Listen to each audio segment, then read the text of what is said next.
Mais quelle honte! Le Real Madrid n'est pas qualifié. On était là à faire les malins dans le top 8 en pensant qu'on était déjà qualifié. Eh ben non, on est 9e et le Barça, eux, ils sont 5e. Vous voyez comment la roue tourne? Et clairement, aujourd'hui, on peut même dire merci à Thibaut Courtois qui, encore une fois, pour la énième fois, nous a sauvés. Sans lui, aujourd'hui, j'imagine pas le nombre de buts qu'on se serait pris. Et ce qui me fout encore plus la honte, les amis, c'est que tellement le Benfica nous a surpassé dans tous les domaines, leur gardien a réussi à marquer face à nous. Et grâce à son but, ils sont qualifiés pour les barrages et Marseille est éliminé. Voilà. On était pourtant bien parti avec Arbeloa, on était sur 3 victoires en 4 matchs. Il fallait qu'il y ait une équipe un peu solide en face pour nous calmer encore une fois. Voilà. Parce qu'aujourd'hui, malgré l'ouverture du score de Kylian Mbappé sur un magnifique centre de Raúl Asensio, le Benfica a très vite égalisé et ils ont rajouté un but. D'ailleurs, regardez l'égalisation, Raúl Asensio qui se fait trimballer tout.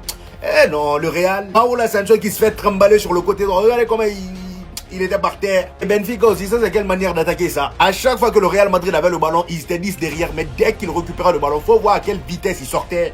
Et pour arrêter ce genre de contre-attaque là, faut être bien solide défensivement. Malheureusement, nous, c'est pas notre cas. Et on l'a vu encore une fois aujourd'hui. Voilà. Ils avaient plus la rage que nous. Ils connaissaient mieux les enjeux que nous. Résultat, ils ont eu ceux qui sont venus chercher. Et nous, on part au barrage. On sort du top 8. Même nos joueurs sur le banc n'étaient pas sereins. Regardez, ils sont en train de regarder le classement.